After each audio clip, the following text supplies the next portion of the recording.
ताईंचे दोन परिवार, एक त्यांचा स्वतःचा परिवार आणि दुसरा शांतिवन परिवार. तन मन धन शांतिवनासाठी अर्पित केले. शरीराने जरी तिकडे असल्या तरी मनाने नेहमी शांतिवनात असायचे. नेहमी ज्या ज्या वेळेला या ठिकाणी यायच्यामुळेच अखेरच्या श्वासापर्यंत शांतिवनात येणं असायचं. आल्यानंतर सगळे घरचं काय असेल ते विसरायचं आणि प्रत्येक कुष्ठरोगी बांधवांची, सर्व कार्यकर्त्यांची अगदी आस्थेने चौकशी करत असत. निसर्गाचा एक नियम आहे की निसर्गामध्ये जे जे निर्माण होतं ते एक दिवशी नष्ट होतं. माणूसही त्याला अपवाद नाही. जो जन्माला येतो तो एक दिवशी जाणार. पण काही माणसं अशी असतात की आपल्या कर्तृत्वानं कायमस्वरूपी आपल्यात असतात, आठवणीच्या स्वरूपात कायमस्वरूपी आपल्यात असतात. आज ताईंना श्रद्धांजली वाहण्यासाठी सर्वजण या ठिकाणी जमलेलो आहोत. पुन्हा एकदा आपलं सर्वांचं स्वागत करतो. आणि मान्यवर पाहुणे जे आहेत त्याच्यामध्ये आपले मार्गदर्शक, मुंबई उच्च न्यायालयाचे माजी न्यायमूर्ती, आपल्या संस्थेच्या मुख्य विश्वस्त सन्माननीय धर्माधिकारी साहेब फाल्गुनी दिदी, त्याचबरोबर आंतरराष्ट्रीय कामगार संघटनेचे अध्यक्ष, त्याचबरोबर रायगड जिल्हा काँग्रेसचे अध्यक्ष, सर्वांचे मार्गदर्शक, शांतिवनाचे हितचिंतक महेंद्र दाघर, आपल्यालाही विनंती आहे. त्याचबरोबर संस्थेचे सर्व पदाधिकारी आहेत, संस्थेचे कार्याध्यक्ष प्रमोद ठाकूर साहेब, संस्थेचे उपाध्यक्ष पाटिया साहेब आणि संस्थेचे विद्यमान सहकार्यवाह वामन पाटील साहेब आणि दिदींचे आणि ताईंचे कुटुंबीय, सर्वांना विनंती आहे की आपण मंचावर यावं आणि ताईंना पुष्प अर्पण करायचं, ताईंच्या प्रतिमेला पुष्प अर्पण करायचं.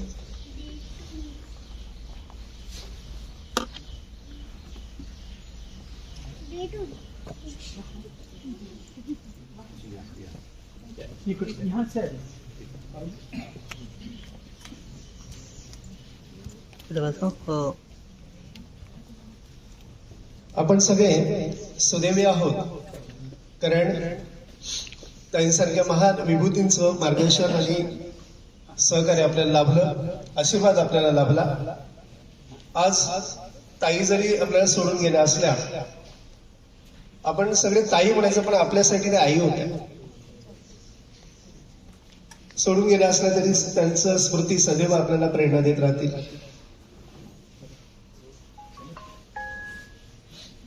सरपंच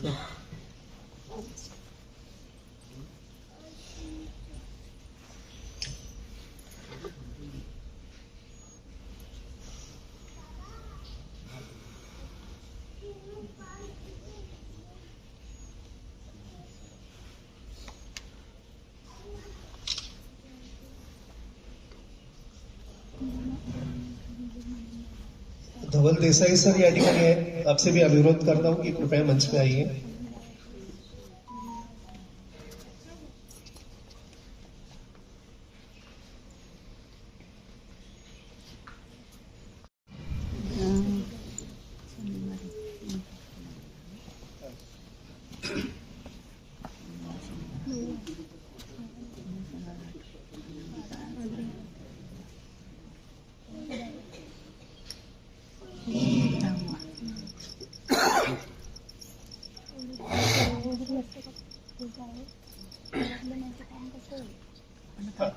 वाकडी ग्रामपंचायतीच्या विद्यमान सरपंच कुंदाताई पवार या ठिकाणी उपस्थित आहेत. आपणास विनंती की आपण मंचावर येऊन ताईंच्या प्रतिमेस पुष्प अर्पण करायचं.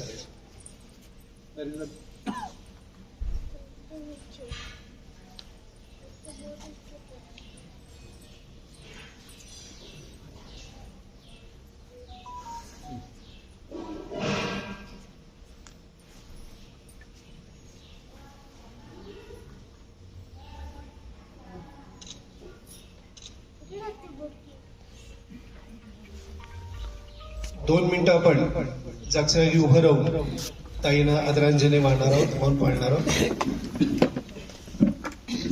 ओम शांती शांती शांती.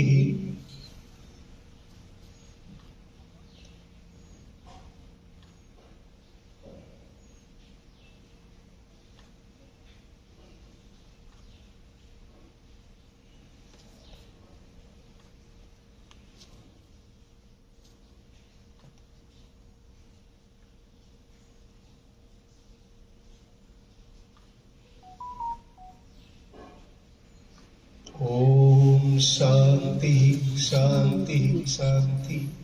सर्व मान्यवरांना विनंती आहे की आपण समोरासन असावं. एकची धर्म जगाला प्रेमर पावे खरा तो. एकची धर्म जगाला प्रेमर पावे.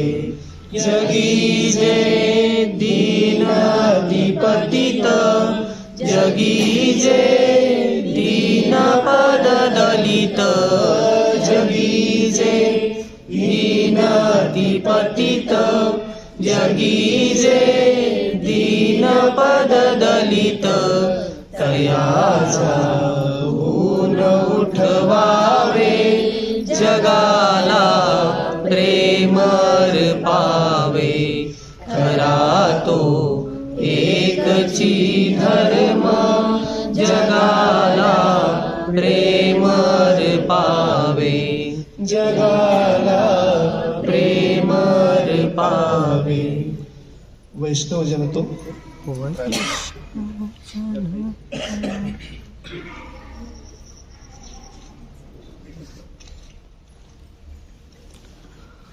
वैष्णव जन तो तेने कहिए पीर पराई जाने रे.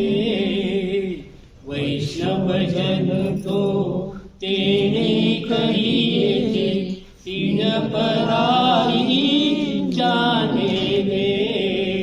पर दुखे उपकार करे तो ये मन अभिमान न आयो रे. वैष्णव जन तो तेने कहिए पीर पराई जाने रे.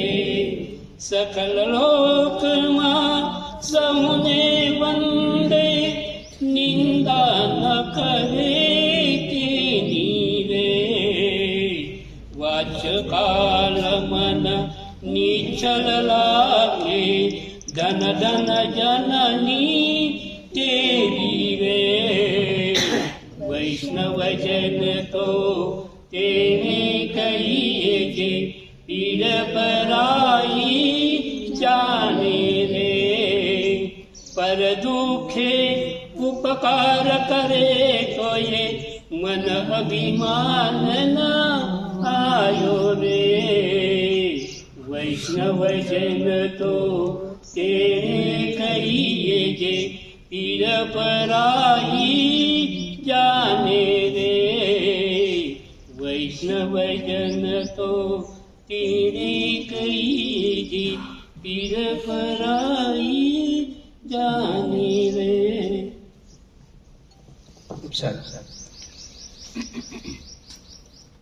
मी मगाशी एक उल्लेख केला की ताई गेल्या शरीराने गेल्या असं भास होतोय की मनाने आजही या ठिकाणी लोकांमध्ये बसलेले दिसत आहेत.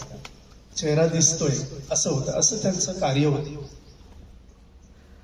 यासारखं दुःख दुसरं कुठलं की शोकसभेला उपस्थित राहून त्यांना आदरांजली याच्यापेक्षा दुसरं दुःख नाही. पण ते करावंच लागतं.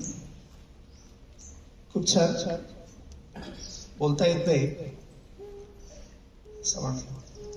मी आदरणीय प्रमोद ठाकूर साहेबांना विनंती करतो की त्यांनी या कार्यक्रमाचं प्रास्ताविक करावं. प्रमोद ठाकूर साहेब.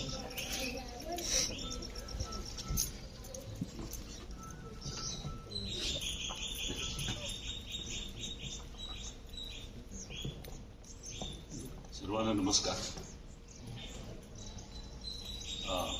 आमच्या संस्थेचे कार्यकारी विश्वस्त आदरणीय जस्टिस धर्माधिकारी सर, जवळ पकडा सर्वांना नमस्कार.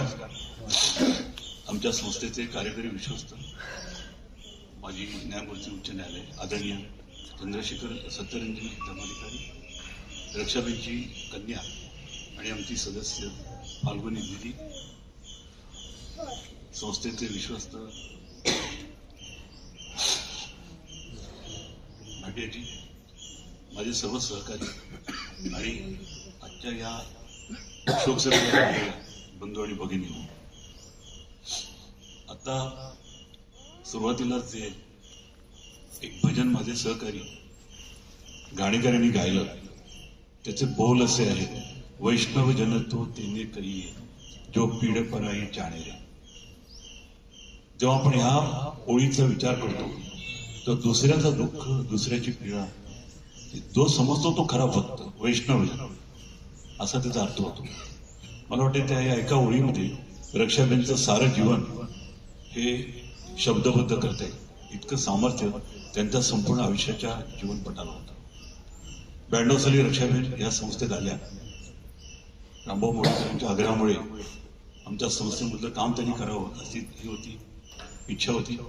पुढे संस्थेचे भूतपूर्व अध्यक्ष, उच्च न्यायालयाचे माजी मुख्य न्यायमूर्ती आणि थोर गांधीवादी चंद्रशेखर धर्माजी, की त्यांना आम्ही आदराने बाबा बोलायचो, त्यांच्या नेतृत्वाखाली त्यांनी संस्थेमध्ये फार मोठी कामं केली आहेत. आज संस्थेचं जे काही काम आहे, संस्थेचं जे नाव आहे, संस्थेमधल्या ज्या वेगवेगळ्या जे काही ऍक्टिव्हिटीज, उपक्रम आहेत, ह्या सगळ्यांमधून जर रक्षाबेनला जर वगळलं तर काय फारसं मोठं तुमच्या समोर उभं राहणार नाही. इतकं प्रचंड असं काम आहे. माझ्या समोर व्यासपीठाखाली बसलेले मग टावरवाडीचे आदिवासी सहकारी असून दे, आसाम शाळेतले शिक्षक असून दे, समाजातल्या वेगवेगळ्या थरातली मंडळी असून दे, या सर्वांना त्यांनी शांतूंच्या कामाच्या निमित्ताने जवळून ठेवलं होतं. रक्षाबेनबद्दल बोलायचं झालं तर दिवसही बोलणार नाही, इतकं प्रचंड मोठं त्यांचं काम आहे. आणि म्हणून त्यांच्या पवित्र स्मृतीला आदर दर्शवण्यासाठी आम्ही असं ठरवलं की त्या इतक्या उत्तुंग होत्या आणि त्याच्यापेक्षा व्यासपीठावर बसलेली मंडळी उत्तुंग असू शकत नाही, आमची स्वतःची एक समजूत. आणि त्यामुळे आमच्या मॅनेजिंग ट्रस्टीने, धर्माधिकारी सरांनी आणि आम्ही सर्वांनी निर्णय घेतला की व्यासपीठाच्या खाली आपण सगळे बसूया आणि हे व्यासपीठ रक्षाबेनची आठवण, त्यांचं कर्तृत्व याला उजाळा देण्यासाठी आपण इथे येऊन बोलायचं. रक्षाबेन इथे आल्यानंतर रक्षाबेनच्या कामाच्या बऱ्याच गोष्टी सांगता येतील, पण वक्तशीरपणा, अत्यंत टाइम टेबल पाळणाऱ्या, नियोजन आणि स्पष्ट वक्तव्य, आणि सगळ्यात मोठी गोष्ट आहे की त्यांच्या सर्व कारभारात पारदर्शीपणा तर होताच, परंतु कधीही संस्थेमध्ये काम करताना कुठे काही मतभेद झाले किंवा एखादी गोष्ट ही वेळाभर हुकूम होत नसेल, म्हणून त्यांच्या चेहऱ्यावर रागा आणि कुठे त्रास असा जाणवला नाही, किंबहुना इतक्या छान तऱ्हेने ते सगळं त्या निभावून द्यायच्या. आणखीन एक मला त्यांचं वैशिष्ट्य सांगायला पाहिजे, या व्यासपीठावर असे अनेक कार्यक्रम होतात, इथे कामगार संघटनेची मंडळी शिबिराला येतात, विद्यार्थ्यांची शिबिरं होतात, आणि कधी काळी मी त्यांना आग्रह करायचो की मॅडम किंवा रक्षाबेन आपण जाऊन जरा 2 मिनिटं बोलूया, तेव्हा ते त्या ठिकाणी यायच्या. आपला जो कार्यक्रम आहे तो बाजूला ठेवून यायच्या, एक 2-4 मिनिटं त्या मुलांबरोबर बोलायच्या, त्या भगिनीशी बोलायच्या, आणि विशेष म्हणजे प्रयत्न करून त्या मराठीतून बोलायच्या. त्यांचं भाषण असायचं ते अजिबात विस्कळीत नसायचं, मुद्देसूद असायचं, आणि एक ठराविक मुद्द्यावर त्या बोलायच्या. परंतु बोलण्यापेक्षा आपलं जे काम आहे ते बोलणे आणि ते काम केलं पाहिजे हा त्यांचा आग्रह असायचा. गेल्या महिन्यामध्ये आमच्या कार्यकारिणीच्या मिटिंगमध्ये त्या आल्या होत्या. आमच्या संस्थेच्या नियमाप्रमाणे संस्थेचे विश्वस्त हे कार्यकारिणीच्या मंडळाला हजर राहिलेच पाहिजे असं काही नाही, पण त्या आवर्जून राहायच्या. प्रत्येक मिटिंगमध्ये त्या असायच्या आणि ते कामकाज बरोबर चाललंय की नाही, मागच्या मिटिंगमध्ये जे काही झालं त्याचा आढावा बरोबर घेतला पाहिजे आहे की नाही, आणि त्याच्यामध्ये संस्थेमध्ये जी वेगवेगळी कामं चालली, विशेषतः बलवंतराव मेहताचं काम किंवा आदिवासी आसनखेडीचं काम, टावरवाडीचं काम किंवा गांधी भवन किंवा मणिभवनच्या सहकार्याने जे काही वेगवेगळे प्रकल्प संस्थेमध्ये आम्ही राबवतो त्याचं काम ते व्यवस्थित चाललंय की नाही, आणि त्याची नोंद संस्थेच्या मिटिंगमध्ये, संस्थेच्या कामामध्ये घेतली जाते की नाही, त्याबद्दल ते आग्रही असायला. आमच्या संस्थेमध्ये असे अनेक प्रसंग येऊन गेले, कटू प्रसंग येऊन गेले, काही झालं, आणि मला जाणवते की त्यांना वेळ असेल त्यावेळी त्या स्वतःहून त्या कार्यकर्त्यांच्या घरी जाऊन त्यांना भेटायच्या. त्यांचं जे मोठेपण होतं ते सामान्यापेक्षा सामान्य बनून राहण्यात आणि सहवेदना आहे त्या सहवेदना शेअर करण्यामध्ये त्यांचं मोठेपण होतं. 4-5 वर्षापूर्वी जेव्हा माझी 5 महिन्यापूर्वी जेव्हा माझी पत्नी निवर्तली कॅन्सरने, तेव्हा त्यांची प्रकृती बरोबर नव्हती रक्षाबेनची, पण मला म्हणाले की प्रमोद भाई मैं आपको आकर घर में मिळूंगी. म्हटलं रक्षाबेन प्लीज तुम्ही येऊ नका, तुम्ही एवढं बोललात तरी मला खूप धीरज. माझ्या घरी आल्या, अर्धा-पाऊण तास त्या बसल्या आणि बऱ्याच काही त्यांनी गोष्टी केल्या. माझ्या आजही त्यांचा आणि माझा जो वार्तालाप झाला तो आजही माझ्या कानात आहे आणि आयुष्यभर ते मार्गदर्शन आहे, ते आयुष्यभर माझ्या पाठीशी राहील. शांतीवन आणि रक्षाबेन असं काही आता वेगळं समीकरण राहिलेलं नाही. किंवा रक्षाबेन या शांतिवनमय होऊन गेल्या होत्या. या वयामध्ये देखील त्या मुंबईला राहायच्या, परंतु इथे त्यांची गाडी बरोबर 9-9:30 ला आलेली असायची सकाळी. जेव्हा शक्य असेल तर एखाद्या महिन्यात त्यांच्या 3-3 फेऱ्या व्हायच्या. समजा आणखीन काही कार्यबाहुलं असेल किंवा मणिभवनचं काम असेल, परंतु महिन्यातून किमान 2 फेऱ्या तर त्यांच्या व्हायच्याच व्हायच्या. आणि अतिशय सूत्रबद्ध त्यांचं काम असायचं. संस्थेच्या अध्यक्ष म्हणून त्या संस्थेच्या कार्यालयात यायच्या आणि त्या सांगायचं फोन करून मी आलेले आणि अर्धा पाऊण तास मी बसणार. मग त्या मीटिंग ऑफिसमध्ये बसल्या की सर्व सहकार्यांशी अगदी स्वतःहून विचारपूस करायच्या, नंतर संस्थेचे रेकॉर्ड चेक करायच्या. कुठलं एखादं काम असेल ते अर्धवट राहिलेलं आहे तर ते पुढे जायला पाहिजे, त्याची काय प्रोग्रेस आहे, ते कुठे अडकलेलं आहे, काय अडचणी आहेत, अशी सगळी ती सविस्तर चर्चा करायची. जाताना आमचे बापू आहेत जे आमचे संस्थेचे खजिनदार आहेत एक प्रकारे. दररोज दैनंदिन आवक जावक त्यांच्याकडे असतात. त्यांना विचारे बापू कोई तकलीफ आहे क्या, हिसाब किताब ठीक चल रहा है ना, आप कॅशबुक ठीक क्लिअर आहे. एवढं किरकोळ देखील लक्ष त्यांचं असायचं. सर्वार्थाने ह्या संस्थेच्या सर्व कार्यकर्त्यांच्या त्या आई होत्या आणि त्याच्यामुळे त्यांच्याबद्दल बोलत असताना मला वाटत नाही की मी फार आणखी काही बोलू शकतो, कारण अनेक भावना अनेक आठवणी दाटलेल्या आहेत. परंतु असं व्यक्तिमत्व आज होऊन गेलं, खरोखर होऊन. आज समाजामध्ये आपण ज्या व्यक्तीसमोर नतमस्तक होऊन आशीर्वाद घ्यावा अशी व्यक्तिमत्व राहिली नाही. त्यापैकी एक रक्षाबेन होत्या. रक्षाबेन इतक्या लवकर जातील ही पुसटची कल्पना आम्हाला कोणाला आली नाही. उलट त्या नेहमी म्हणायचे की मेरी नानी आहे इतने साल थी वगैरे वगैरे. आणि इतक्या आदर्शवादी आणि इतक्या काय म्हणतो आपण त्याला आशावादी होत्या त्या की आपल्या प्रकृतीची काळजी घ्यायच्या, पण त्याचबरोबर आपलं काम वेळेवर त्या दिवशी व्हायला पाहिजे. मग काही अडचण असेल शांतता येणार म्हणजे येणार. असं घडलं नाही की ज्या दिवशी त्या म्हणाल्या की मी येते आणि त्या आल्याने असं कधी घडलं नाही. माझ्या स्वतःच्या आठवणीत नाही. इतका व्यक्तशीरपणा, कार्याबद्दलची आपुलकी आणि अत्यंत साधेपणा.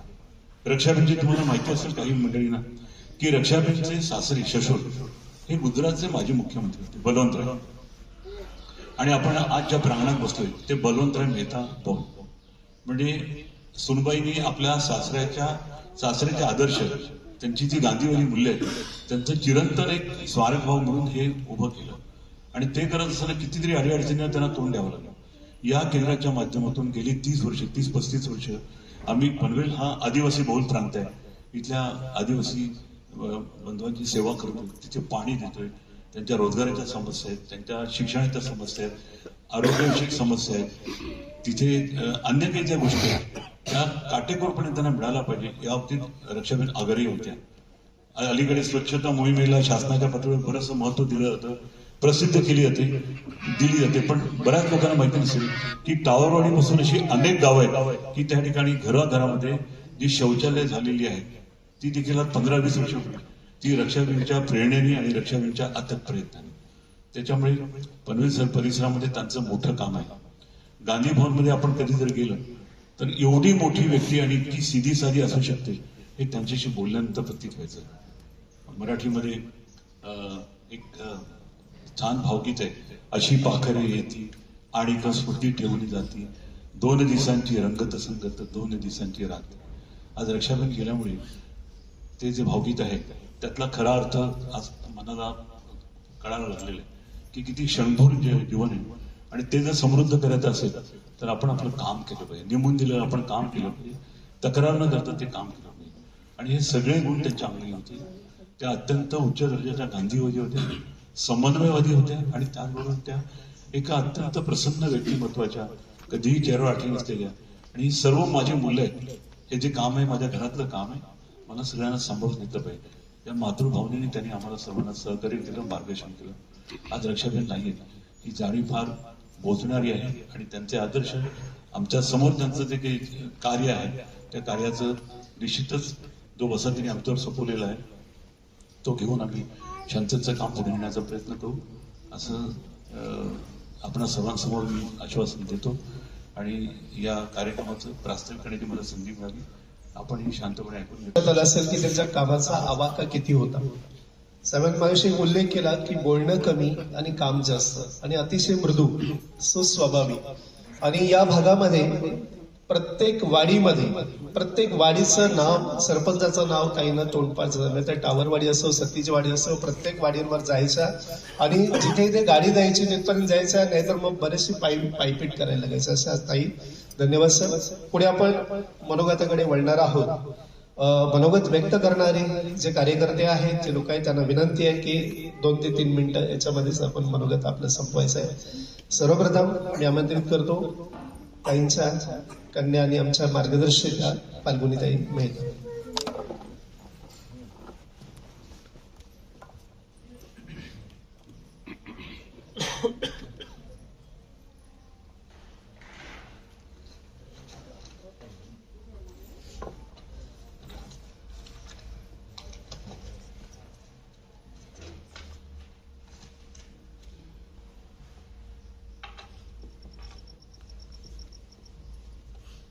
जय श्री कृष्ण।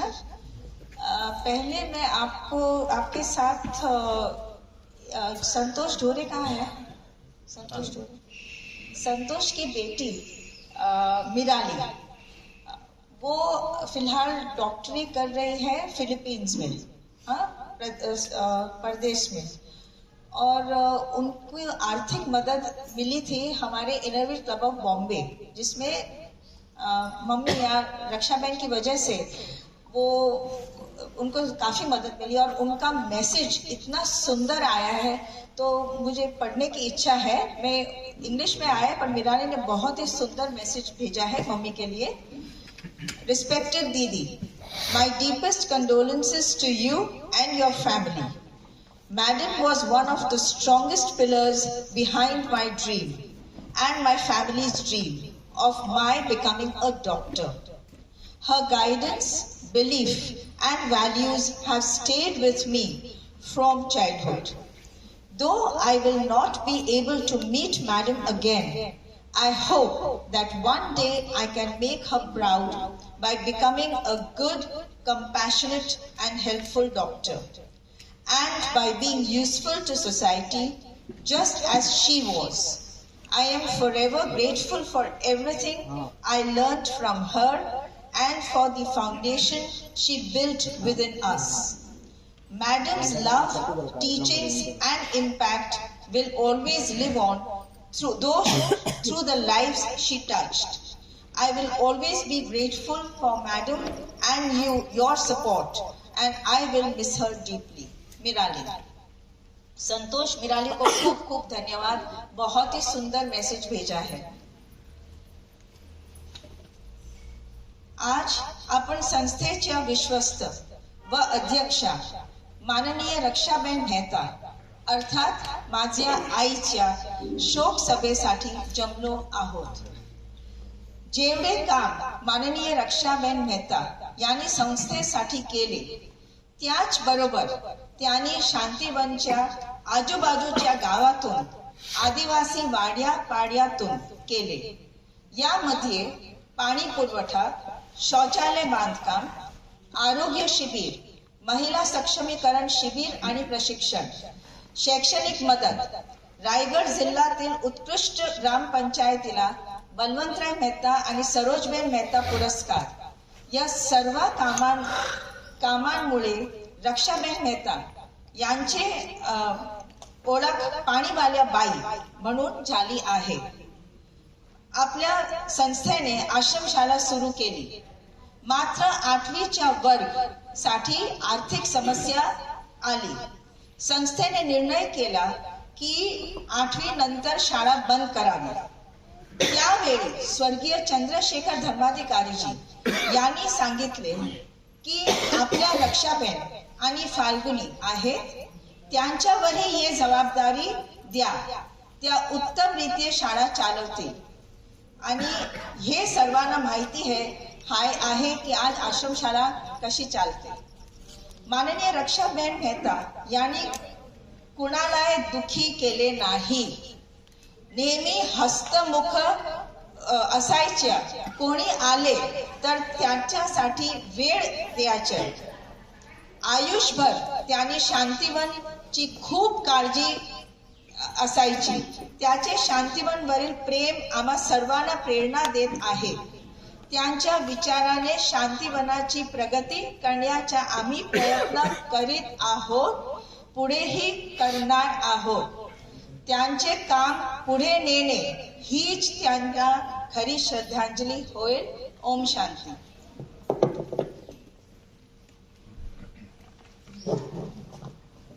मनोगतामध्ये ताईंनी सांगितलं की मिराली ही जी मुलगी आहे, आज डॉक्टर कंप्लीट झाली होती, तिचं हे चालू आहे, त्याला आर्थिक स्वरूपाची मदत केली. आणि असे बरेचसे आमच्या कुष्ठरोगांची आमची मुलं आहेत सर. ताई नेहमीच सांगायचे की कार्यकर्त्यांची कुष्ठरोगांची मुलं जी आहेत ती कोणतरी मोठी झाली पाहिजे, त्यांची शैक्षणिकदृष्ट्या अडचण होता कामा नये, म्हणून नेहमी ताई प्रयत्नशील असायच्या. धन्यवाद ताई. पुढे आपण भगवान आवारी मामा सर, सुरुवातीचे जे ज्येष्ठ बांधव आले होते, जे 5 बांधव आले ते त्यांच्यापैकी एक आहे, त्यांना विनंती करतो की आपलं मनोगत व्यक्त करायचं. रक्षताईंचे परिवार, आलेले बाहेरून आलेले पदाधिकारी, शांतवनचे बंधू भगिनी, ताईचा माझा परिचय आज 20 वर्षापासून आहे. ते जे काही कामं करत होते, जे काही आजूबाजूचे खेडे आहे, त्या खेड्यात जे काही दारिद्र्य मंडळी होती, त्या मुलांचं लग्न करून द्यायचं, त्यांच्या काही कोर्टात केशी चालायच्या त्या सोडायला मदत करायचं. रस्ते नव्हते त्या भागाला, त्यांनी ते रस्तेसुद्धा दुरुस्त करून दिलेले आहे. शांतवनबद्दल बोलायचं असलं, त्यांनी शांतवनला बरीचशी मदत केलेली आहे. जे काही रूम आहेत मोठे मोठे, हे हॉल आहेत, तिकडे स्वखर्चाने रसोडा आहे, स्वखर्चाने त्यांनी उभा केलेला आहे. कोरोनाच्या काळात मित्रांनो मी गावाला होतो आणि गावाकडून इकडे आलो. परवा एसट्याच्या टायमाला बंद होत्या, लक्झरीने मी आलो. मग मला कळलं की बाबा ताई या ठिकाणी आलेल्या आहेत. मी त्यांना भेटीला आलो. त्या भगवानबाई कब आहे मला सर्व विचारपूस केली आणि प्रवास खर्चासाठी 1000 रुपये दिले. म्हटलं ताई नको, मी आलेलो आहे, मला काही पैसे लागत नाही, 1-4 आहे सर्व काही. नाही म्हणे घे म्हणे, तुला खर्चाला काम येते. अशा मोठ्या मनाच्या ताई आता आपल्यामध्ये नाही आहे. मी त्यांना भावपूर्ण श्रद्धांजली अर्पण करून माझे 2 शब्द मी पूर्ण करतो. नमस्कार. मराठीमध्ये बोलतो मी. जे पहिलं त्यांनी सांगितलं, पीड पराई जाणे रे, महात्मा गांधींची जी प्रेरणा, की दुसऱ्यांच्या दुःखामध्ये स्वतः दुःखी होणारे व्यक्ती जेव्हा तुम्ही बनेल तेव्हा तुम्ही काय करू शकेल, ही जी भावना ती बळवंतराय मेहतामध्ये होती. बळवंतराय मेहताचा सपना होता पंचायती राज, की एकदम गावाच्या शेवटच्या माणसापर्यंत सत्ताची विकेंद्रीकरण होईल, तिकडे त्यांना पण त्यांचं गाव कसं डेव्हलप करायचं ते लोक नक्की करेल, ही जी भावना होती ते आता आपण बघतोय की फार त्याचा सदुपयोग झाला. त्यांची सून ती पण 92 वर्षपर्यंत ती भावना विना कोण पण व्यक्ती काम करू शकणारच नाही. आणि त्यांची पण मुलगी आता या संस्थांमध्ये काम करते, तर 3 अशी पिढी आहे. आपण बघतो किती असे सेवाभावी लोकांना, पण निरंतर 3 पिढीपर्यंत हीच सेवा भावना त्यांच्या मनात आहे. हे संस्कार जे त्यांनी दिले, त्यांची मुलगीला, हे परिवार शांतिवन पण त्यांचंच परिवार होतं. त्यांच्या सगळ्या लोकांमध्ये मी संजयजीला बघतो, मी तर इकडे सर्वोदय संकल्प शिबिर येतो, संजयजीला बघतो, त्याच्यामध्ये पण एक कर्मचारी आहे, पण त्याच्यामध्ये पण ही सर्वोदयची भावना आहे. ऑलवेज हेल्पफुल आम्हाला पण. आता त्यांचं तर एक इकडे मॅनेजर आहे, काम करतायत, पण असं खाली काम नाही करत आहे, ते मनापासून काम करतायत. आता हे सगळं जे मार्गदर्शन आपल्याला भेटलंय आणि यांचं काम आपण पुढे घेऊन जाऊया आणि आपण सर्व त्याच्यासाठी कटिबद्ध राहूया आणि येणारी पिढीला पण आपण तसे संस्कार देऊया, अशी आपल्याला सक्ती यांच्या आशीर्वादाने भेटेल एवढं बोलून मी बघतो. जय जगत.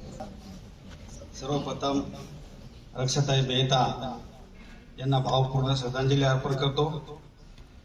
रक्षाताई मेहतांचं कार्य 2-3 मिनिटांमध्ये सांगणं शक्यच नाही आहे, एवढं मोठं कार्य आहे त्यांचं. शांतिवनमध्ये तर फार मोठं कार्य. पण माझ्या आयुष्यातला एक अनुभव मी एक थोडक्यात सांगतो आणि थांबतो. कुष्ठरोगाचं काम गेले 50 वर्ष कुष्ठरोग निवारण समिती शांतिवन समाजामध्ये करत आलेली आहे. आर्थिक पुनर्वसन, सामाजिक पुनर्वसन आणि शारीरिक पुनर्वसन. अनेक आमचे कॅम्प चालतात. एक 10 वर्षापूर्वी असा एक कॅम्प झाला. मुंबईचे डॉक्टर आरोकर प्लॅस्टिक सर्जन आहेत, तज्ज्ञ डॉक्टर आहेत. त्यांनी 50 लोकांचं तपासणी केली आणि त्याच्यापैकी 10 लोक सिलेक्ट केले की या लोकांचं ऑपरेशन करणं गरजेचं आहे. त्याला RCS म्हणजे रिकन्स्ट्रक्टिव्ह सर्जरी असं म्हणतात. आणि एका ऑपरेशनला 30 ते 35 हजार रुपये खर्च येतो. म्हणजे जवळपास 3.5 ते 4 लाख रुपयाचा निधी या कार्यक्रमासाठी आवश्यक होता. आमच्या आरोग्य विभागाचे प्रमुख श्री ठकार साहेब यांनी एकूण थोडाफार निधी उपलब्ध केला आणि काही निधी कमी पडत होता म्हणून ठकार साहेबांनी मला सांगितलं, ती जबाबदारी माझ्यावरती सोपवली की तू रक्षा मेहता मॅडमकडे जा, एक अर्ज दे आणि त्यांना या कार्यक्रमाची सविस्तर रूपरेषा समजावून सांग. आणि मी, माझी टीम ज्ञानेश्वर कोलगडे, काटकर, कमल जोगे, त्यावेळेस शालिनी होती, आम्ही असा बसून अर्ज लिहिला आणि मी स्वतः रक्षाताई मेहताकडे गेलो आणि ही संपूर्ण माहिती त्यांना सांगत होतो. त्यावेळेस त्यांनी एकच प्रश्न विचारला की अडचण काय आहे. मला ताई असा असा एवढा निधी उपलब्ध आहे, आप बिंदास ऑपरेशन करवा लो, 10 लोगों का ऑपरेशन करवा लो, जितना पैसा लगेगा उतना मैं दे दूंगी. ऑफिसच्या बाहेर आलो आणि ठकार साहेबांना फोन केला की रक्षाताई मेहतांनी आपल्याला निधी मंजूर केलेला आहे, ऑपरेशनची तयारी करायला सांगितली. एवढं मोठं कार्य कोणत्याही प्रकारचा मागचा पुढचा विचार न करता शांतिवनसाठी झटणाऱ्या एकमेव ताई होत्या. त्यांच्या जाण्यानं शांतिवनची फार मोठं हानी झालेली आहे. ती भरून काढण्याची जबाबदारी श्रीमती फाल्गुनी दिदी यांच्यावरती आहे. त्या पूर्ण करतील अशी अपेक्षा व्यक्त करतो आणि मी तेच थांबतो. जय. त्या विठाबाई सावदेकर त्यावेळेला आमचे ड्रायव्हर होते, फील्डवर गेले आणि त्यावेळेला गाडी उपलब्ध नव्हती. त्यावेळेला त्यांनी लगेच मिटिंग घेतली आणि सांगितलं की अशी अडचण होता कामा नये, फंड्स नसतील तर आपण काही फंड्स ठेवू, गाडी नसेल तर रिक्षा अवेलेबल करा, पण लोकांना लगेच ती सेवा मिळाली पाहिजे. आणि इतक्या आमच्या काळजी घेणाऱ्या आमच्या काही होत्या. या कार्यक्रमाप्रसंगी उपस्थित असणारे आंतरराष्ट्रीय कामगार नेते, आंतरराष्ट्रीय कामगार संघटनेचे सन्माननीय कार्याध्यक्ष महेंद्र दादा, त्याचबरोबर काँग्रेस जिल्हा कार्याचे पण आपण अध्यक्ष आहात, जिल्हाध्यक्ष आहात. आपला हात नेहमी आमच्या पाठीवर आहे, सदैव सडेल असते, आपल्याला मदत करत असतात. दादांना विनंती करतो की आपण 2 शब्द मार्गदर्शन करावं. रक्षाबेन मेहता यांना पूर्ण आदरांजली वाहतो. शांतिवन बरोबर अनेक वर्ष आम्ही जोडलेलो आहोत आणि मोतीशीर बांठे याच्या तेव्हा एक थोडीफार मदत आम्ही दरवर्षी वाढदिवसाच्या निमित्त करतो, अनेक संस्थांना करतो तशी. आणि मग जेव्हा राष्ट्रीय सेवा योजना शिबिर असेल तर पनवेल कॉलेजचं आम्ही पाटील साहेबांनी दिबा पाटलांनी कॉलेज निर्माण केले, त्याच्यामध्ये आम्ही पदवीधर झालो. त्यांच्या कार्यक्रमाच्या निमित्तानं राष्ट्रीय सेवा योजनेचा कॅम्प असायचा, अशा वेळी यायचो.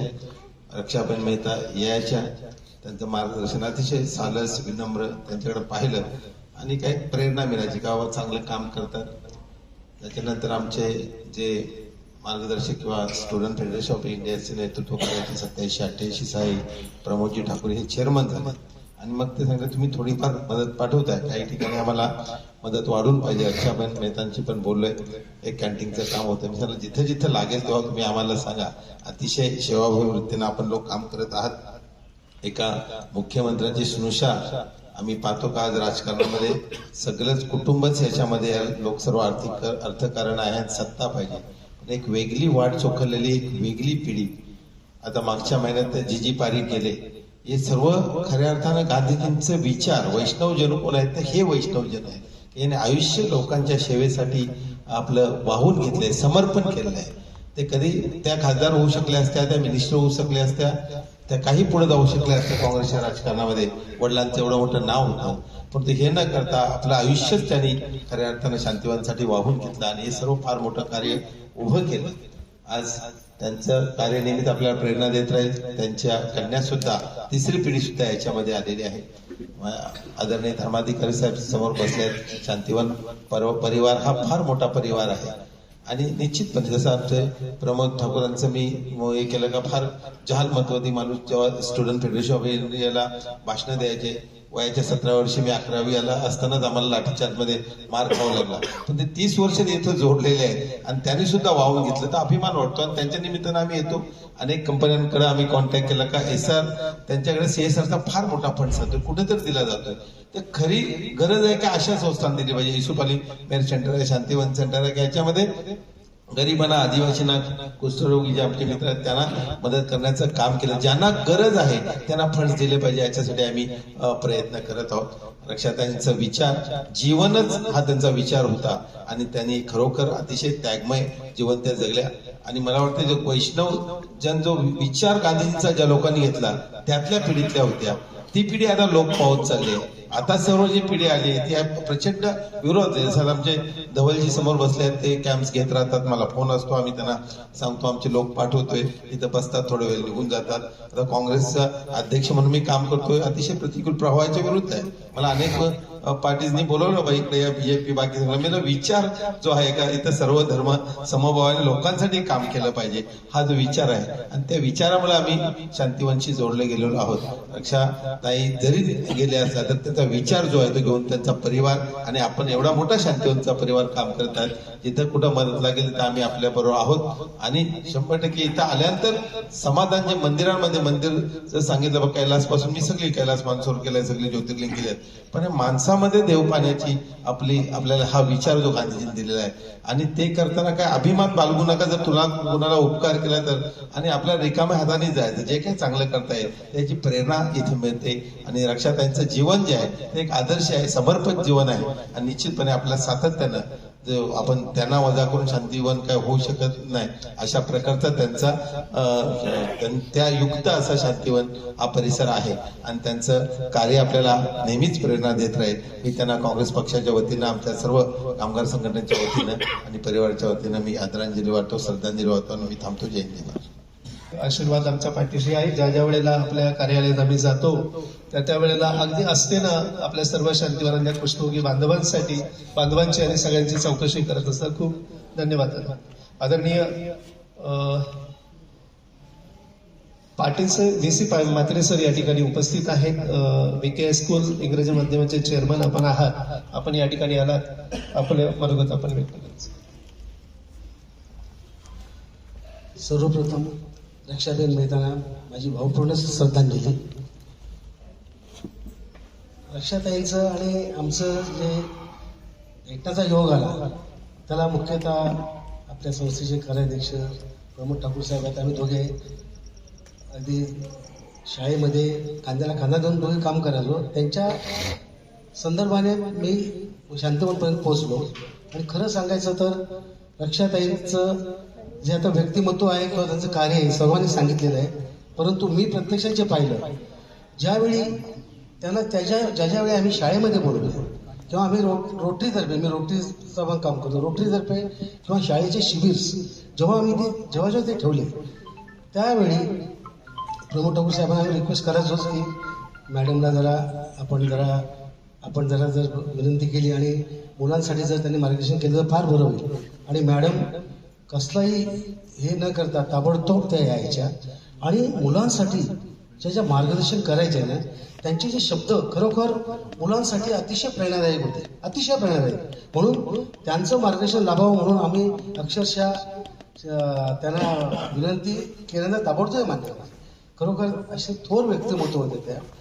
आणि त्यांचं मला वाटतं फाल्गुन दिदी, तुम्हाला जर आठवत असेल आमच्या एका कार्यक्रमाला शाळेमध्ये आमच्या VK स्कूलच्या आंतरराष्ट्रीय महिला दिन होता आणि फाल्गुन दिदी पण त्या कार्यक्रमाला आल्या होत्या. जर तुम्हाला आठवत असेल तर ताई होत्या, तुम्ही त्यांच्याबरोबर होत्या, प्रमोद ठाकूर साहेब होते आणि अतिशय तुम्ही सुंदर असं मार्गदर्शन महिलांना केलं होतं त्यावेळी. आणि खरोखरच त्या अतिशय दीपस्तंभ होता या आपल्या समाजाच्या. आणि खरोखर त्यांच्या जाण्याने जी हानी झालेली आहे ती फार मोठी हानी आहे. आणि शांतिवन हे खरोखर जे शांतीचं प्रतीक आहे. हे शांती जरी इथे यावेळी आपल्यामध्ये त्या नसल्या तरी पण पुढे जे कार्य न्यायचं आहे ते नक्कीच त्यांची तिसरी पिढी इथे आहे. त्याचबरोबर प्रमोद ठाकूर साहेब सारखे जे संघर्षवादी नेते आहेत, सुरुवातीपासून काम करणार आहेत, ते सुद्धा तेवढ्याच ताकदीने तुम्हाला सहकार्य करतील याबद्दल काहीच शंका नाही. आणि तुमची सर्व टीम, आपली शांतिवंतीची सर्व पदाधिकारी आहेत, ते सर्व अक्षरशः आयुष्य वेचलेलं आहे या समाजासाठी. त्यांच्याकडनं सुद्धा आम्हाला अपेक्षा आहे. आम्ही सुद्धा एक सामान्य जनता म्हणून कधी आमचा जर खालीचा वाटा पाहिजे असेल तर आम्ही नेहमी यासाठी तत्पर राहू. मी जास्त वेळ न घेता आमच्या विखे हायस्कूल शाळेत आमची जी प्रांगण आहे त्यातर्फे तसेच रोटरी परिवारातर्फे ताईंना श्रद्धांजली वाहतो आणि आम्ही 2 शब्द इथेच थांबतो. मी इथल्याच परिसरात त्याला एक कार्यकर्ता असून मी या शांतिवनात गेली 35 ते 40 वर्ष शांतिवन उभारणीच्या कामात थोडीफार सर्व पदाधिकारी आणि सर्व त्यावेळचे धर्माधिकारी असतील, SM जोशी असतील, नाग गोरे साहेब असतील, प्रकाशभाई मोहाडीकर, सर्वांशी परिचित, त्यांच्या विचाराने एक उद्बोधित होऊन ह्या कामात मी ओढून घेतले. कारण हा सामाजिक क्षेत्र हा आमचा वडिलांचा श्रेष्ठ ब्रीद होतं. वडिलांच्या सानिध्यामधून आम्ही इथे आलो. प्रश्न निर्माण असा होता, रक्षाबेन या गुजरातवरून आल्या. आपल्या परिसरामध्ये पनवेलमध्ये आज आपल्या कुष्ठरोग निवारण समितीमध्ये एक मोठं कार्य चालते. पण परिसरात नसताना सुद्धा त्यांनी आपल्यासाठी, आपल्या परिसरासाठी त्यांनी त्यांच्या मुलींनी किती मोठं कार्य केलं. म्हणजे त्यांची विचाराची प्रगल्भता, कर्तृत्व, दातृत्व आणि मातृत्व या तिन्ही गोष्टींनी त्या आपल्या हा परिसरामध्ये, मी परिसराच्याच गोष्टी करतो, त्यांनी अनेक ठिकाणी काम केलेलं आहे, ते मला माहिती नाही, पण जे मी अनुभवलं ते सांगतो. त्यावेळेला गोविंदराव शिंदे, दादा धर्माधिकारी आणि ह्या वेळेला आम्ही फिरायचो आदिवासी वाड्यास. पहिली समस्या होती आदिवासींना शिक्षण नव्हते. दुसरी समस्या होती त्यांच्या जमिनी बलकावलेल्या होत्या. तिसरी एक मोठी समस्या होती का इथेशी हुंडाबली आणि लग्नही होत नव्हती. कर्जबाजारी होऊन त्यांना पिढ्यानपिढ्या त्या सावकाराच्या दारात खंडावं लागत होतं. याच्यावर विचार करून त्यावेळेच्या पदाधिकारी भाऊसाहेब धामनकर वगैरे वगैरे जे कोण असतील यांनी ठराव केलं का बाबा आपण एक असे सामाजिक बांधिलकी म्हणून काही काम केलं पाहिजे. तर त्यांनी ठरवल्यामुळं पहिला प्रथम रक्षाबेन मातृत्व या नात्यानं त्यांनी आदिवासी वाड्यामध्ये जिथे जिथे बाया 4-4 किलोमीटर डोक्यावर हंडा घेऊन पाणी आणायच्या ही समस्या प्रथम दूर केली. आणि कितीतरी ठिकाणी जे सरकारला जमलं नाही ते त्यांनी फाउंडरच्या मदतीनं निर्माण करून त्या सर्वांना पाणी पाजलं. खूप मोठं काम येते. सरकारला ते कधीही जमलं नाही आणि जमणारही नाही, कारण त्यांची प्रगल्भता, विचार करण्याची बुद्धी वेगळी असते. दुसरं काम जे झालं शांतिवनात उल्लेखनीय म्हणजे रक्षाबेनच्या दातृत्वातून ते म्हणजे आश्रमशाळा. आज 400 ते 450 आदिवासींची पोरं शिकतायत. आणि जर समजा हे काम झालं नसतं तर आज मला वाटत नाही त्याच्यातली 100 जरी पोरं शिकले असतील तरी. आज ही एवढी पोरं जी शिकतात, राष्ट्रीय लेवलला पारितोषिक घेतात, हे सर्व काम या रक्षाबेन आणि फाल्गुनी दिदी यांच्या सहकार्याने झालेले आहे. हे खरंच नमूद करावं लागतं. आणि त्यांची विचाराची प्रगल्भता इतकी छान आहे. आणि ही पुढे फाल्गुनी दिदीमध्ये यावं हे आम्ही एक परमेश्वराचरणी प्रार्थना करतो. जी शक्ती आहे तिने असे विचार आमच्या शांतिवनच्या पदाधिकाऱ्यांना सगळ्यांना देवोत. प्रकाशभाई मोहाडेकरांचं माझं नेहमीच संबंध असायचे. ते आम्ही बोलायचे का भोपी, आम्ही त्यांच्या बरेचशा वाढदिवसाला वगैरे साजरा मी होतो, म्हणजे कार्यकर्ता म्हणून मी का असं.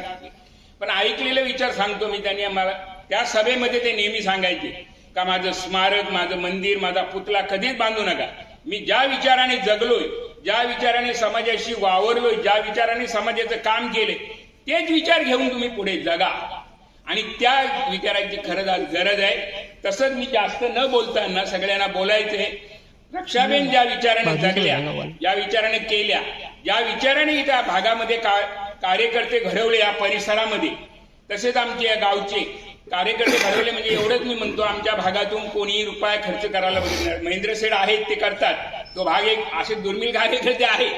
तसेच आमच्या भागातील एक रमेश पाटील म्हणून चिंचवलीचे खूप छोटे कार्यकर्ते होते ते. या आपल्या शांतिवनच्या विचारांना प्रलंबित होऊन त्यांनी सुद्धा एक मोठं काम आमच्या कॅन्टीनच्या साठी त्यांनी केलेलं आहे. हे कशामुळे झालं? काही नुसतं होत नसते. आपण जेव्हा काहीतरी दाखवतो तेव्हा लोक आपल्याकडे ऍक्टिव्ह होतात, आणि ही दाखवण्याची क्रिया सर्व शांतिवन वासियांना, शांतिवनाच्या पदाधिकाऱ्यांना येवोत, ही माझी परमेश्वरचरणी प्रार्थना घेऊन रक्षाबेनचे विचार घेऊन आपण पुढं शांतिवन चालूया चांगल्या प्रकारे. हीच माझी श्रद्धांजली. बस एवढं सांगून मी थांबतो. आदिवासी महिलांच्या डोक्यावरचा हंडा खाली उतरवण्याचं काम, पवित्र काम ताईंच्या मार्गदर्शनाने केलं. त्याचबरोबर अनेक ज्या आदिवासी वाड्या आहेत, 30 ते 40 आदिवासी वाड्यातून मिळून जवळजवळ 550च्या आसपास शौचालय बांधून दिलेले आहेत, आणि ते गाव बरेचसे आगंदारी मुक्त झालेले आहेत. ते सुद्धा ताईंच्या मार्गदर्शनाने काही काम हे केलं गेलं. धन्यवाद सैनद भाऊ. भुरे गुरुजी या ठिकाणी आलेले आहेत. भुरे गुरुजी, प्रथमतः मी रक्षाबेन यांना श्रद्धांजली वाहतो. मी या परिसरामध्ये 22 वर्षे शिक्षक म्हणून काम करतो, आणि आम्ही वाडी तंड्यावर काम करणारे जिल्हा परिषदचे गुरुजी. शासनाच्या अपुऱ्या निधीमुळं आम्हाला आमच्या शैक्षणिक मुलांपर्यंत प्रगती करता यायची नाही. आज दुःख होतं, बोलताना विचार येते. 28 तारखेला ताईच्या हातानं पारितोषिक आम्ही इथं घेतलंय. 28 नोव्हेंबरला आजचा हा दिवस आमच्यासाठी, मी तर त्या दिवशी तेजसला लिहिलं होतं, आमच्या गोरगरिबांच्या मुलाचा आज सगळी मुलं आमची पोरकी झाली. वाडी वस्तीवर काम करताना गुरुजीला जो हुरूप यायचा, ताई आम्हाला कॅम्प्युटर नाही, ताई आम्हाला वॉटर मीटर नाही, अहो काय नाही. माझ्या शाळेत पाऊल टाकल्यापासून रक्षाताईचं सगळं साहित्य आहे. फक्त इमारत शासनाची आहे, पगार शासनाचे आहे, पण असणारं सगळं जे काही शैक्षणिक साहित्य आहे ते रक्षाताईने दिलंय, त्यांच्या दिदीने दिलंय, फाल्गुनी ताईने दिलंय, त्यांच्या असणाऱ्या रोटरी क्लबने दिलंय. आमच्या मुलांना सांस्कृतिक स्टेज त्यांनी दिलं, वक्तृत्व त्यांनी दिलं, गांधीचा विचार दिला. जवळजवळ नव्हे तर गेल्या सतत 4 वर्षापासून आमच्या सगळ्या मुलांना मुंबई दर्शन आज त्यांच्या ह्याच्यातून घडतंय. मी आज ताई गेल्यात इतकं पोरकं वाटतंय की माझ्या ज्या वाडी वस्तीवरले मुलं, त्यांना सतत ताई तुमच्या आत्म्याला शांती देण्यासाठी सतत ते हात जोडून आहेत. ज्या दिवशी आम्ही घडलं त्या दिवशी सगळ्या मुलांना उभा करून आमच्या वाडी वस्तीवर त्यांना श्रद्धांजली वाहिली. आणि खूप मोठं कार्य तुम्ही केलात. तुमचं कार्य करण्याची प्रेरणा आम्हाला लाभो, आणि आम्ही तुमची प्रेरणा पुढे घेऊन जाऊ. एवढीच आजच्या दिवशी मी तुम्हाला श्रद्धांजली वाहतो आणि थांबतो. ताई नुसतं ताई नव्हते, आम्हा सगळ्यांच्या आई होत्या. तेव्हा खूप छान. धन्यवाद सर. अपर्णा मॅडम या ठिकाणी आलेल्या आहेत. ओम शांती.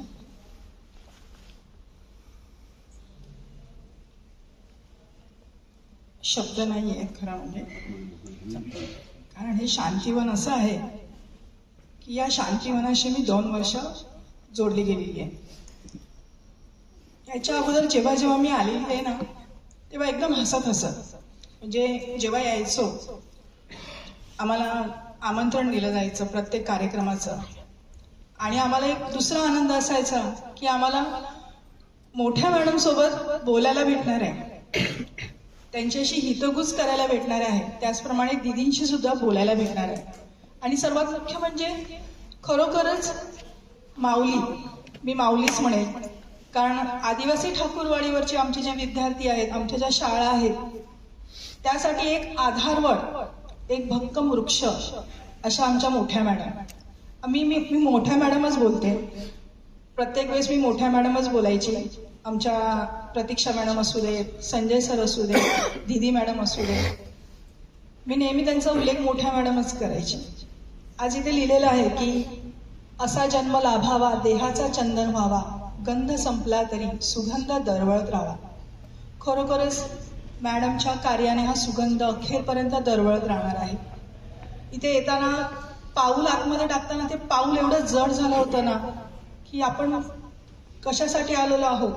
मॅडम नुकत्याच 28 तारखेला आम्हाला भेटल्या. जेव्हा आम्हाला सर्टिफिकेट दिलं गेलं तेव्हा त्यांनी मला सांगितलं खाली वाक, कारण माझी हाईट असल्या कारणाने मॅडम खाली बसलेल्या होत्या. मी खाली वाकले, कान दिला. मला म्हणतात अगले साल जरूर आना है.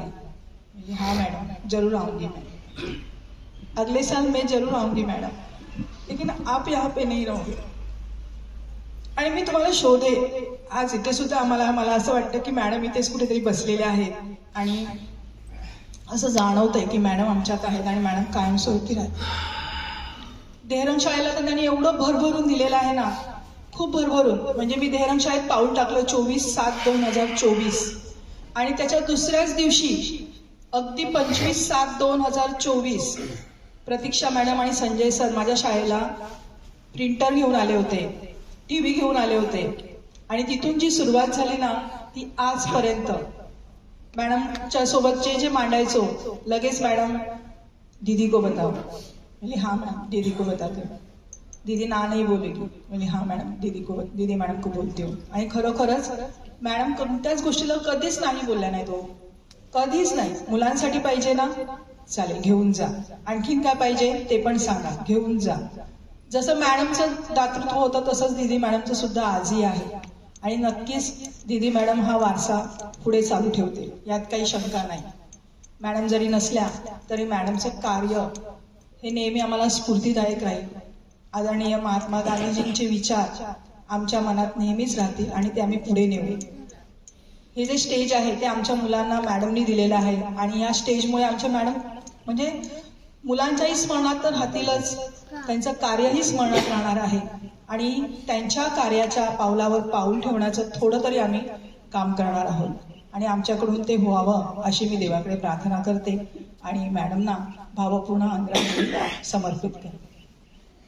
मुलं आज मोठ्या मोठ्या पदावर जाऊन बसले. त्याच्यात एक 4-5 वर्षापूर्वी घडलेली एक सुवर्ण घटना अशी आहे की आमच्या शाळेमध्ये शिकलेला एक आदिवासी मुलगा वकील झाला. मॅडमला खूप आनंद झाला होता आणि 15 ऑगस्टच्या दिवशी त्याला वकिलाचा कोट मॅडमच्या शुभास्ते आणला होता. ही आमच्यासाठी आणि सगळ्यांसाठी अतिशय आनंदाची गोष्ट आहे. काही कार्यक्रमानिमित्तानं दादांना लिहावं लागतंय, तेव्हा धन्यवाद दादा तुम्ही या ठिकाणी आल्याबद्दल. तुम्ही थांबा. माझ्या थांबल्यापेक्षा जर काय आठवण आहे. सर्वांना नमस्कार. प्रथमतः आज ज्या कार्यक्रमासाठी या ठिकाणी आलेलो आहे त्या दिवंगत रक्षाताई मेहता यांच्या स्मृतीस विनम्र अभिवादन करून मी 2 शब्द व्यक्त होत आहे. खरं तर माझा संबंध 2002-03 पासून या संस्थेशी आला होता. त्यानंतर गोविंदराव शिंदे यांच्याबरोबर आम्ही आनंदवन वगैरे पाहून आलो. त्यानंतर मग संस्थेचे आजीव सभासद झालो. पण 2017-18 मध्ये ज्या वेळेला कार्यकारिणीत या ठिकाणी कार्यरत झालो त्यावेळेपासून रक्षाताई अध्यक्ष म्हणून त्यांना पाहण्याची आणि जवळून त्यांचं निरीक्षण करण्याची आणि त्यांचं जो कामकाजाची एक हातोटी होती ती पाहण्याचा योग आला. आणि ते पाहत असताना सगळ्या संस्थेचं निरीक्षण करताना असं दिसलं की आज जी शाळा सर्व सुविधांनी युक्त उभी राहिलेली आहे ती केवळ आणि केवळ रक्षाताई आणि फाल्गुनी यांच्यामुळेच राहिलेली आहे. कारण 1 कोटी आणि साधारणपणे 20 लाख रुपये या शाळेसाठी जे लागणारा खर्च आहे तो त्यांनी उपलब्ध करून दिलेला आहे. शाळा अनुदानित आहे पण अनुदानामध्ये फक्त शिक्षकांचा पगार आणि अल्प असं विद्यार्थ्यांच्या खर्चाचं मानधन येत असतोय. उर्वरित खर्चाची जबाबदारी कोणी पेलायची. ज्या वेळेला त्यांना थोडंसं या ठिकाणी असं वाटलं की बाबा पाटील सरांना आता शैक्षणिक अनुभव आहे तर शाळेची जबाबदारी त्यांच्यावर सोपवावी. पण मी त्यांना पहिल्यांदा प्रश्न विचारला की बाबा शाळेची जबाबदारी माझ्यावर देत असेल तरी वरच्या खर्चाला, कारण दरवर्षी आम्हाला 14 ते 15 लाख रुपये डिफिशियन्सी म्हणजे तोटा येत असतो तो कुठून आणायचा. कारण देणगीदारांपर्यंत जाऊन फार थोडी देणगी जमा होत असते आणि मग हा वरदहस्त जो आहे तो आवश्यक असतो. त्यावेळेला त्यांनी मला स्पष्ट झालं आप तो हाँ बोलो बाकी सब मैं पलटूंगा. तर हा जो भाग आहे की तुम्ही घ्या आणि तुमच्या पाठीशी उभा आहे ही त्यांची काम करायला पुढं आपल्या बरोबर घेऊन जाण्याची प्रवृत्ती आहे ती निश्चितच वाखाणण्याजोगी आहे. अशा रक्षाताईंचं जे निधन झालेलं ते निश्चितच अनपेक्षित होतं. कारण आता इथं जसं या कार्यक्रमाला सांगितलं तसं आम्ही मीटिंगमध्ये अगदी असंच खेळतच बोलत असतो आणि अचानक ज्या वेळेला आम्ही ग्रुपवर पाहिलं की रक्षाताईंचं निधन झालेलं आहे ते आपल्याला सगळ्यांना धक्का देणारं होतं. पण प्रत्येकाला या ठिकाणी पृथ्वीवर येणाऱ्या प्रत्येकालाच एक दिवस त्या शेवटच्या क्षणाला सामोरं जावं लागतं असते काय हरकत नाही. रक्षाताई जरी गेल्या असल्या तरी त्यांचे विचार आणि त्यांनी आपल्याला दाखवून दिलेली दिशा ही निश्चितच आपल्याला माहिती आहे. त्यांचे आशीर्वाद आपल्या पाठीशी राहतील एवढीच अपेक्षा व्यक्त करतो आणि पुनश्च त्यांना मनपूर्वक माझ्या व्यक्तिशः आणि कुटुंबियाच्या वतीनं आदरांजली व्यक्त करतो आणि थांबतो. जय हिंद, जय हिंद. अनेक अशा आठवणी आहेत. बऱ्याच जणांना बोलायचं आहे, बरीचशी नावं समोर आली, पण क्षमा मागतो की कार्यक्रमाचं हे समोर आपण अवर्त घेतोय. सर्वात शेवटी आपले मार्गदर्शक, आपल्या संस्थेचे प्रमुख विश्वस्त, मुंबई उच्च न्यायालयाचे माजी न्यायमूर्ती सत्यरंजन धर्माधिकारी साहेबांना विनंती करतो की त्यांनी आपलं मनोगत व्यक्त करावं.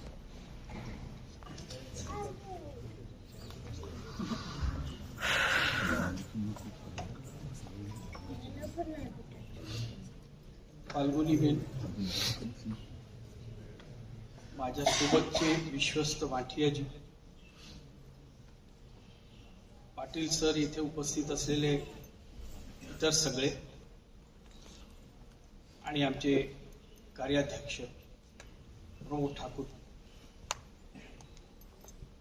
आपल्या सगळ्यांनाच या प्रसंगाला सामोरं जावं लागेल असं वाटलं नव्हतं. काळ पुढे जात असतो, वार्धक्य येत असतं, माणूस थकतो, परंतु हे सगळे नियम आणि त्याला अपवाद अशा रक्षाबेन,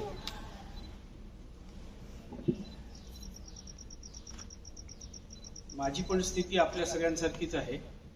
फार बोलावंसं वाटतं पण आता सुचत नाही. रक्षाबेनना मी अनेक दशकांपासून बघितलं आहे, पण सोबत काम करण्याचा कधीच मला अनुभव नव्हता, ती संधीच नव्हती. माझ्या वडिलांनी मला सांगून ठेवलं होतं की जोपर्यंत तू वकिली व्यवसाय करतोय, त्यानंतर न्याय संस्थेची सेवा करतोयस, तोपर्यंत या घरात जिथे मी माझं वास्तव्य आहे तिथे तू राहायचं नाही. वकिलीपासूनच खरं त्यांना तसं वाटत होतं, पण न्यायाधीश झाल्यानंतर त्यांनी मला आपल्यासोबत राहू दिलं नाही. ते म्हणायचे, माझ्याकडे अनेक मंडळी येतात, अनेक संस्था आहेत, अनेक व्याप असतात, आपल्या न्याय यंत्रणेची निष्पक्षता, तुझी निर्भयता, तुझी निश्चलता कशावरही परिणाम होऊ नये म्हणून तू कमीत कमी मंडळींना भेटलं पाहिजे. तो सक्तीचा नियम होता, त्यामुळे रक्षाबेनला फक्त ओळखून होतो, भेटलो नव्हतो.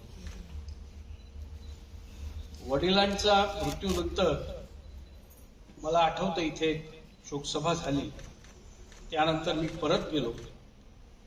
त्या जणू काही माझ्या सेवानिवृत्तीचीच वाट पाहत होत्या. नितीन भाईंना घेऊन त्या माझ्या कार्यालयात आल्या आणि त्यांनी मला जवळपास हुकूम असेल, मैं आपका कुछ भी नहीं सुनूंगी. धर्माधिकारी जी की परंपरा है, दादा की परंपरा है, गांधी का विचार है. मैं यहां से ना सुनने के लिए नहीं आई हूं, नहीं यहां से ना सुनकर जाऊंगी.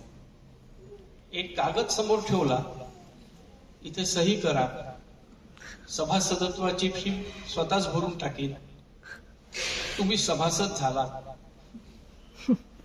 मी म्हटलं, मी नुसता सभासद नाही झालो, आता तुमच्या आणि नितीन भाईंच्या तावडीत सापडलो. आता शांतिवनच्या तावडीत सापडलो, शांतिवनाच्या परिवाराच्या तावडीत सापडलो.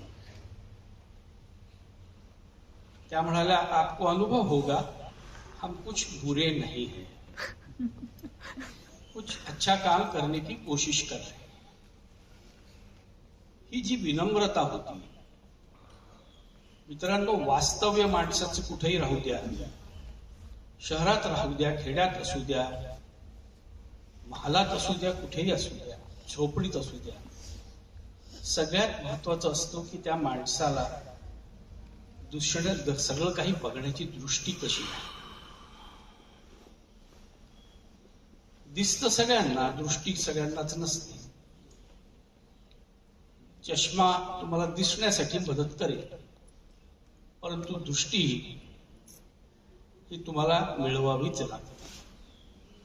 काही वेळेला उपजत असावी लागते, काही वेळेला त्याचा विस्तार करावा लागतो, ती पोचवावी लागते दूरवर.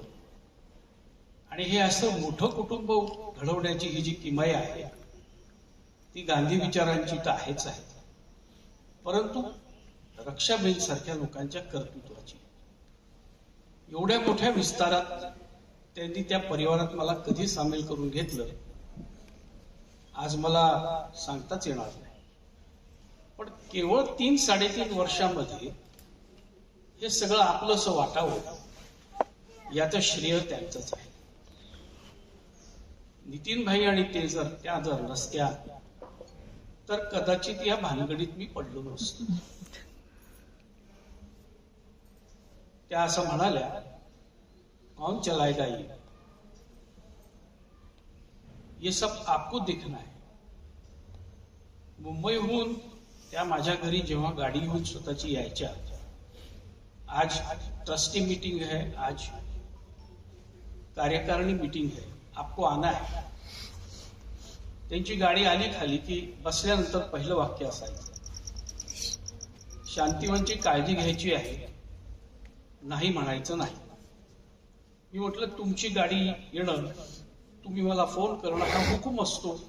गाडी आली की उतरावं लागतं, त्यात बसावं लागतं. सगळ्यांना सांगून ठेवलंय काही काळजी करू नका. मग जाणवायला हे लागलं की आज ते सगळ्यात महत्वाचं आहे. तेवढंच मी बोलणार आहे की माणसाची दृष्टी आणि माणसाचं व्यक्तिमत्व, माणसाची विचार करण्याची कुवत आणि क्षमता आणि ती विशाल दृष्टी कशी असते. आपण काय करत असतो दरवेळेला की आपल्या मनात काही धारणा बाकी आहेत. खेडेगावात राहणारी माणसं, आजूबाजूला पाड्यांमध्ये राहणारी माणसं, आदिवासींमध्ये काम करणारी त्या संस्था, हे एक असं विश्व आहे जे या मुंबईतल्या राहणाऱ्या लोकांना कधीच माहीत नाही, कधीच जाणवणार नाही. ते दुःख, ती वेदना, ती व्यथा. आणि त्यातही तुम्ही जेव्हा रोटरी, लायन्स, जेसी, इनरव्हील अशा क्लब्सची नावं घेता, तिथली मंडळी यांना तर ती अजिबात जाणवणार नाही. ही ती धारणा, ही अत्यंत चुकीची धारणा आपण पहिल्यांदा सोडली पाहिजे. रक्षाबंधनात ती खरी श्रद्धांजली. माणसांकडे माणूस म्हणून पाहायला शिका. प्रत्येक माणूस हा समोर आपल्या दोस्तीचा, मदतीचा नाही, दोस्तीचा हात घेऊन उभा आहे. ही आपली वृत्ती हवी. मैत्री असेल, निखळ विशुद्ध मैत्री आणि स्नेह, तर माणसं जोडता येतात, माणसं टिकवता येतात. दुखावली तरी ते कायमचं नसतं. माणसं क्षमाशील होतात. हे सगळं मी त्यांच्या कडून शिकलोच आहे. मी त्यांना कधीही असं रागावलेलं पाहिलं नाही, दुःखी झालेलं पाहिलं असेल.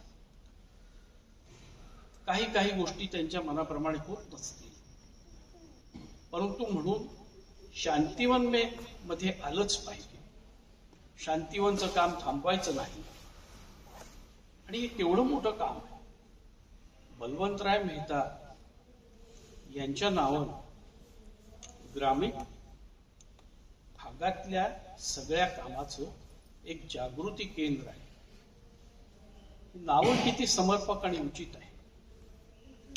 मात्र त्यांनी असं कधीही मानलं नाही की हे काही स्वतंत्र आहे. ह्या शांतिवनाचाच भाग आहे. त्या असं कधीच म्हणायच्या नाही की या सेंटरचं काम, या केंद्राचं काम एवढंच माझं ध्येय आहे, एवढंच उद्दिष्ट आहे. शांतिवन हा शब्द त्यांच्या तोंडून नेहमी निघत असे. हे सगळे शांतिवनचे विभाग आहेत. हे तेवढेच कार्यक्षम झाले पाहिजे. हे तेवढ्याच कर्तृत्ववान मंडळींच्या हातात गेले पाहिजे. तेच चालणारं काम तेवढंच प्रेरणादायी राहिलं पाहिजे, हा त्यांचा कटाक्ष होता. आज आपल्याला जाताना फक्त एवढं सांगतो की ही काम करताना माझ्या पिढीला आधीच्या पिढ्यांनंतर एक पाऊल पुढे टाकावं लागणार आहे. थोड्या व्यावसायिकतेकडे आपल्याला जावं लागेल. व्यावसायिकता ही वाईट नाही, पण त्याच्यातनं उत्तरदायित्व येतं, त्याच्यातनं जबाबदारी कळते, माणसं हिशेब द्यायला लागतात. आज माझं दुःख असं आहे, आणि विशेष करून 40 वर्ष कायद्याच्या क्षेत्रात घालवल्यानंतर, की ज्या ज्या काही संस्था आहेत, ज्या समाजोपयोगी काम करतात, समाजसेवी संस्था आहेत, त्या सगळ्यांना हिशेब द्यायला आवडत नाही. कोण आम्हाला उत्तरं विचारणार, कोण आम्हाला हिशेब मागणार? तुम्हाला आमचं काम दिसत नाही? नम्रता नाही राहिली आहे ती. आम्ही उपकार करतो आहोत, आम्हाला कसले हिशेब मागता, आम्हाला कसले प्रश्न विचारता, आम्हाला कसल्या बाबतीमध्ये तुम्ही आपल्या कार्यालयात बोलवता, ही वृत्ती आपण सोडली पाहिजे. सगळी काही जी कायदेशीर यंत्रणा आणि तिची निर्मिती आहे ती उत्तरोत्तर आपल्याला आपल्या जबाबदाऱ्या कळत जाव्या म्हणून आहे. लोकांसाठी काम करताना लोकांना हे देखील हवं आहे याचा विसर कसा पडतो?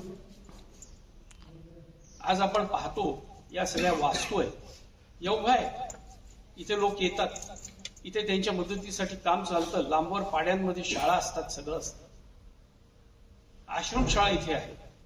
परंतु त्यांना, त्या मुलांना, त्यांच्या आई वडिलांना वाटतं ना कधीतरी की आम्हाला या संस्थेबद्दलचा जास्त तपशील कळायला हवा, आम्हाला माहिती मिळायला हवी.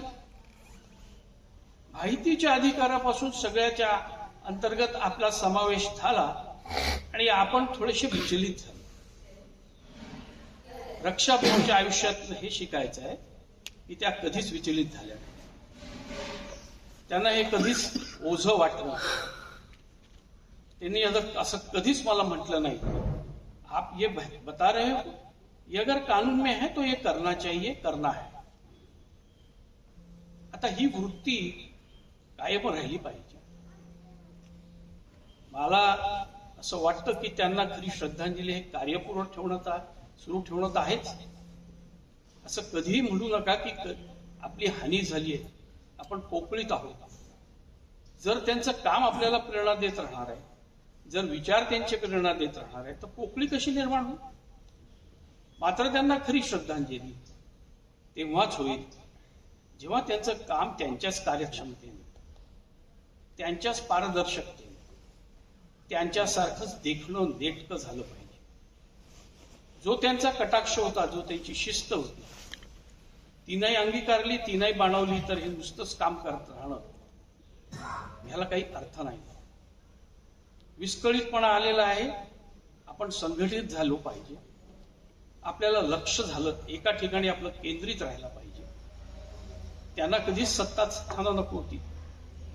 मी त्यांना गमतीत म्हणायचो, रक्षाबेन गाडीत येता येता, रक्षाबेन हम लोगों को बोलते हैं पर आप ही सर्वे सर्वा है, आप ट्रस्टी भी है, आप अध्यक्षा भी है और पैसा भी आपके हाथ में.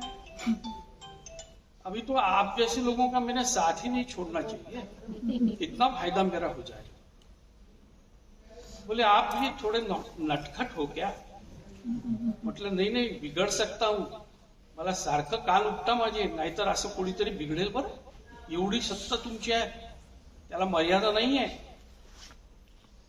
पण ती व्यक्ती अशी होती, तिला कोणीच हाताशी धरू घेऊ शकत नव्हतं, तिच्यावर कोणाचंच नियंत्रण नव्हतं. सरकारच्या ह्यालाही न घाबरणारी, बाकीच्या संघटित गुंडगिरीलाही न घाबरणारी अशी निर्भीड व्यक्ती होती. ही जेव्हा आपल्याला नेतृत्व लाभतं तेव्हा काहीतरी चांगलं काम आपण केलं असतं जीवनात, म्हणूनच लाभत असतं. हे जर टिकवायचं असेल तर आपण सगळ्यांनी आज एक शपथ घेतली पाहिजे, एक संकल्प केला पाहिजे की रक्षाबेन या संस्थेशी निगडीत होत्या, त्या इथे काम करत होत्या, त्यांचं नेतृत्व इथे होतं, या सगळ्याचा अभिमान कायम वाटत राहिला पाहिजे. केवळ त्यांच्या घरातल्या लोकांना नाही, तर त्यांच्या सगळ्यात सहकार्याने बाकीच्यांनाही आणि या संस्थेत नव्याने येणाऱ्या कार्यकर्त्यांनाही वाटलं पाहिजे. शेवटी तरुण मंडळी इथे आली पाहिजे. मी त्यांना जाता जाता एवढंच सांगितलं, मी सांगतो त्यांना, नेहमीच सांगत होतो, 60-65 साल के आदमी को लाकर क्या कर रही है आप ये रक्षा में? तो त्या म्हणायच्या, मेरे को पता है ना कौन जवान है कौन बूढ़ा है, आप मेरे निर्णय को भी ये कर रहे हो. नहीं, मैं प्रश्न चिन्ह नहीं है, मुझे लगता है कि मैं क्या कर सकता हूं. त्यांनी मला म्हटलं की थोडे दिवस आते जाइए, देखते जाइए, आप सब कुछ कर सकते हैं. आता असं वाटतंय की त्यांच्यामुळेच एक वेगळं वळण माझ्या आयुष्याला परत लागलं. नाहीतर वकील व्यवसायाचं सगळं पुढे करत राहिलं असतं, नुसतेच पैसे मिळाले असते, नुसतंच नाव झालं असतं. पण ही संधी जी त्यांच्यामुळे माझ्या वडिलांचं आणि माझ्या सारख्याच अनेक कुटुंबियांच्या अनेक जणांचं जे काही विचारधान आहे ते लोकांपर्यंत कायम पोहोचवण्याचं काम मला करायची संधी त्यांच्यामुळे मिळाली. माझी त्यांना विनम्र आदरांजली.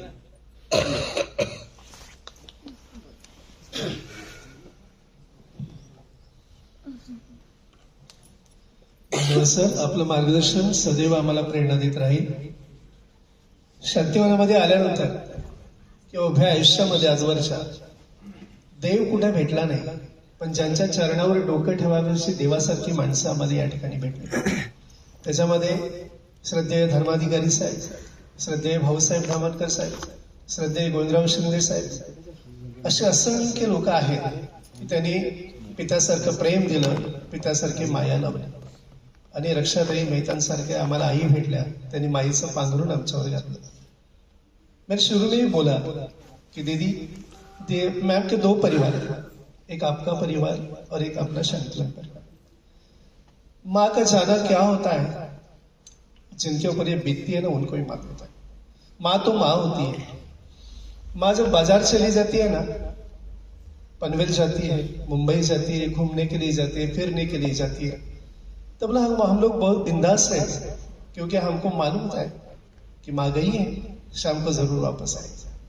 लेकिन हम सबकी माँ इतनी दूर चली गई है, जिंदगी में कभी भी वापस नहीं आएगी.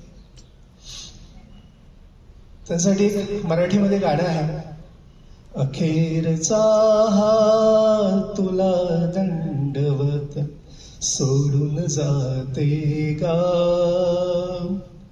अखेरचा हा तुला दंडवत सोडून जाते का, दरी दरीतून मावळ देवा, दरी दरीतून मावळ देवा, धरणी दे ठाव रे, अखेरचा हा तुला दंडवत, तुला दंडवत. आपल्या सगळ्यांच्या वतीनं ताईनं भावपूर्ण श्रद्धांजली. हा कार्यक्रम ते संपला असं मी जाहीर करेन.